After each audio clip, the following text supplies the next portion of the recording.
In ieder geval wordt er op dit moment nog gekeken of het loon nog verder omhoog kan. Tegelijkertijd, en daar heeft de Nederlandse regering zich over de hele breedte aan gecommitteerd, wordt er gekeken wat er daadwerkelijk kan gedaan worden aan de kosten. De huren zijn hoog. Als je hier moet huren op het eiland, dat is heel duur. Dus er wordt gekeken naar een stelsel van huursubsidie. Dus om de woonlasten omlaag te brengen. Tevens, en dat heeft de Centraal Dialoog op Bonaire gedaan, dus overlegorgaan van werkgevers, werknemers en overheid.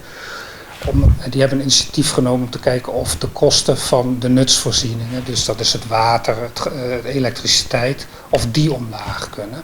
Daar ligt ook een voorstel voor in Nederland, dus daar wordt nu ook naar gekeken. Het probleem voor SZW is dat wij verstrekken uitkeringen en we bepalen het minimumloon. Maar wat iemand verdient in de private sector, ja, dat is een afspraak tussen de werkgever en de medewerker.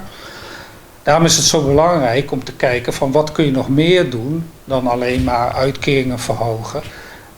Dan gaat het dus, waar we het net over hadden, dat het leven op de eilanden goedkoper wordt. Nou, de huur zou een van de maatregelen kunnen zijn. Wat lastig is, als je naar zo'n agenda kijkt, is dat de situatie van mensen onderling enorm verschilt. In Nederland is het stelsel van huursubsidie bestaat en dan heb je een puntenstelsel, er worden woningen gewaardeerd en dan mag je niet meer vragen dan een bepaald huurbedrag. En dan wordt gekeken naar het inkomen van mensen en het verschil ertussen wordt gesubsidieerd. Binnenlandse Zaken is op dit moment samen met de openbare lichamen aan het onderzoeken of zo'n stelsel ook hier kan worden ingevoerd.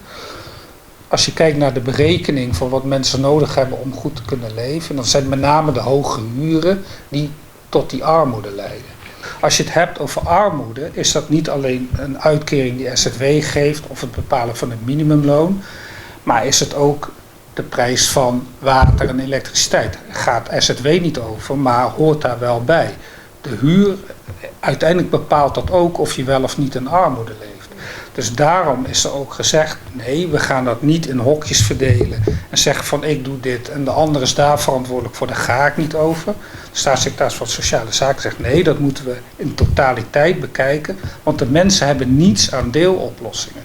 Daarom ben ik heel blij op dit moment leiding te geven aan de unit Sociale Zaken, want wij kunnen heel veel dingen nu doen.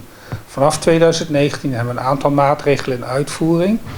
Wat heel belangrijk is voor ons, is dat wij als uitvoerende unit kijken van, kunnen we dat waarmaken? Dus wij moeten zorgen dat als er een regeling komt, dat we voldoende mensen in dienst hebben die dat goed kunnen uitvoeren, zodat de burgers van de eilanden op tijd krijgen waar ze recht op hebben en dat we ze bereiken.